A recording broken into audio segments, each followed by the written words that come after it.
rieccomi con una nuova video ricetta. Andiamo a vedere quale. Oggi vi presento un filetto di pesce persico in crosta di patate passata al forno. Gli ingredienti che occorrono sono circa 200-250 g di filetto di persico africano, per la panatura del sesamo e del pangrattato, uno scalogno, 2 patate, una manciata di pomodorini per alleggerire e ammorbidire un po' il piatto, un rametto di rosmarino, la buccia grattugiata di mezzo limone, una carota grattugiata e dell'olio per fare la marinatura. Iniziamo con la marinatura.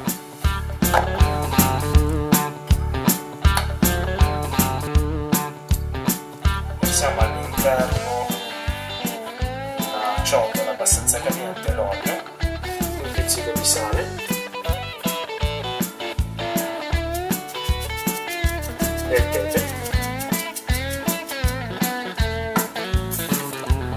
la scorza grattugiata del limone,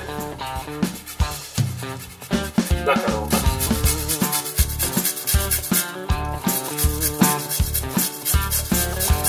e il nostro rosmarino.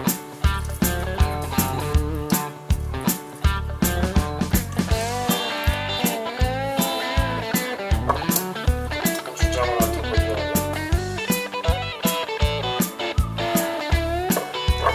e lo lasciamo riposare. Iniziamo affettando lo scalogno in maniera fine,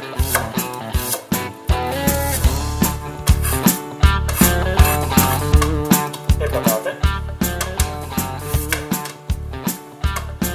molto sottili, devono diventare stile chips. Versiamo tutto in un'altra ciotolina.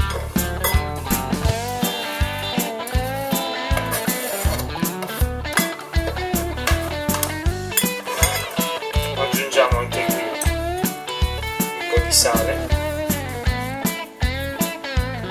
e l'olio.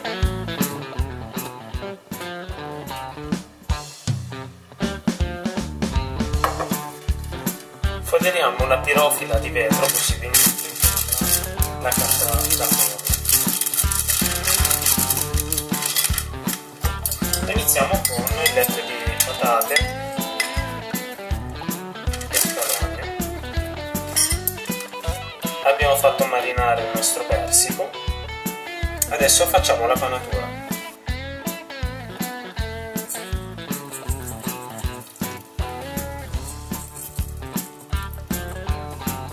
Mettiamo il nostro sesamo, per chi non lo vuole o chi fosse allergico può anche evitare di metterlo tranquillamente, il nostro pangrattato,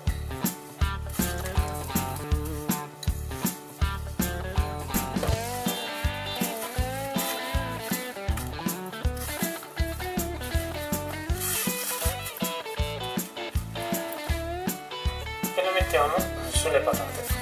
Ricopriamo con un altro strato di patate.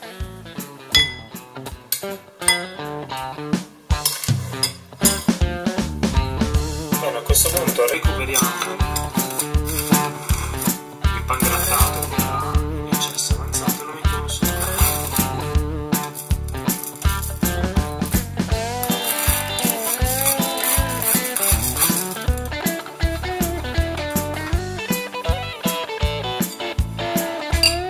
Versiamo su anche quello che è il resto della marinatura.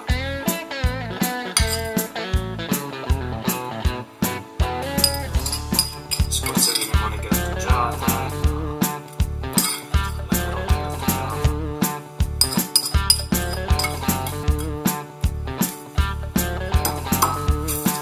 e poi mettiamo dei pomodorini ciliegino interi, tanto in cottura si muoveranno e rilasceranno il loro. Andiamo a infornare a forno già caldo a 180 gradi.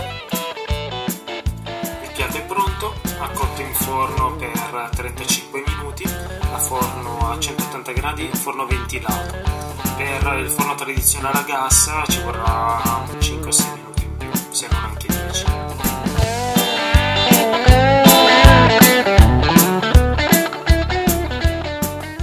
Spero che anche questa ricetta vi sia piaciuta. Per tutte le altre ricette seguitemi su Facebook e sui 2 canali YouTube di Delizia da Gustare. Come sempre un saluto, alla prossima, ciao!